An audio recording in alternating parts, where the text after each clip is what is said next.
নমস্কার দর্শক বন্ধুরা, লক্ষ্মীর পঞ্চব্যঞ্জনে আপনাদের সবাইকে স্বাগত জানাই।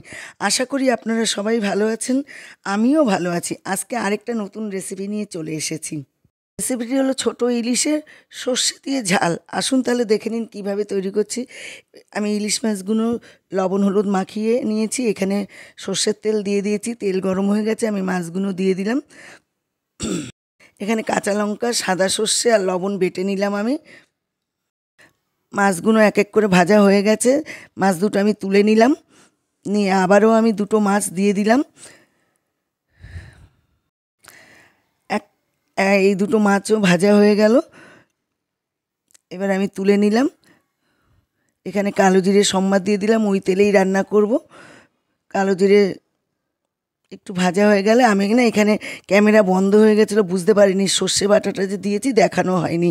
আপনারা বুঝে নেবেন, এতে সর্ষে বাটা দেওয়া হয়েছে, হলুদ লবণও দেওয়া হয়েছে। এখানে মাছগুলো দিয়ে দিলাম, মাছের তেলটাও আমি দিয়ে দিলাম, যে তেলটা থালের মধ্যে ছিল। দিয়ে এবার আমি একটু ফুটে উঠবে যেই একটু উল্টে দেবো মাছগুলো, একটা কাঁচা লঙ্কা দিলাম, মাছগুলো একটু উল্টিয়ে দিলাম। এখানে কাঁচা সর্ষের তেল দিয়ে দিলাম, হয়ে এসছে। একটা অনুরোধ আপনাদের কাছে, ভিডিওটি টেনে দেখবেন না, আশা করি ভিডিওটি পুরো দেখবেন। হয়ে এসেছে মাছ, এবার আমি একটা একটা করে সার্ভ করে দেবো। মাছগুলো আগে তুলে নিলাম, কারণ নাহলে মাছগুলো আগে তুলে না নিলে ভেঙে যাওয়ার ভয় থাকে। এবার ঝোলটা আমি ঢেলে দিলাম মাছের উপরে। দেখুন দেখতে যেমন সুন্দর হয়েছে, খেতেও আশা করি সুন্দর হবে। আপনাদের অনুরোধ করছি, একবার অন্তত বাড়িতে তৈরি করে খাবেন, সকলকে খাওয়াবেন। দেখুন দেখতে কি সুন্দর হয়েছে।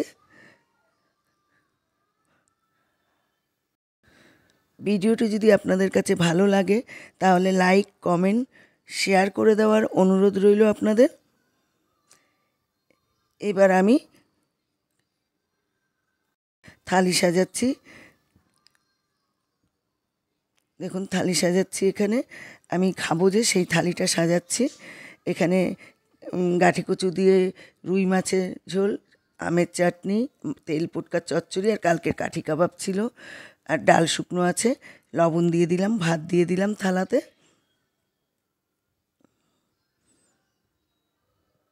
ডাল শুকনো দিয়ে দেবো, চচ্চড়ি দিয়ে দিলাম থালাতে, তেল পুটকার চচ্চড়ি, ডাল শুকনো।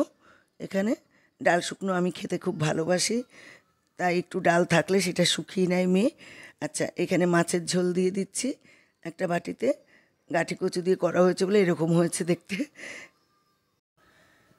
বাটিতে আমি তুলে নিলাম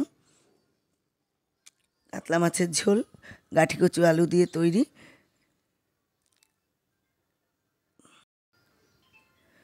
এবার সাথে একটা ইলিশ মাছও নিয়ে নিলাম, চাটনি সব নিয়ে এবার আমি বসে যাচ্ছি খেতে। আমি খেতে বসে গেলাম।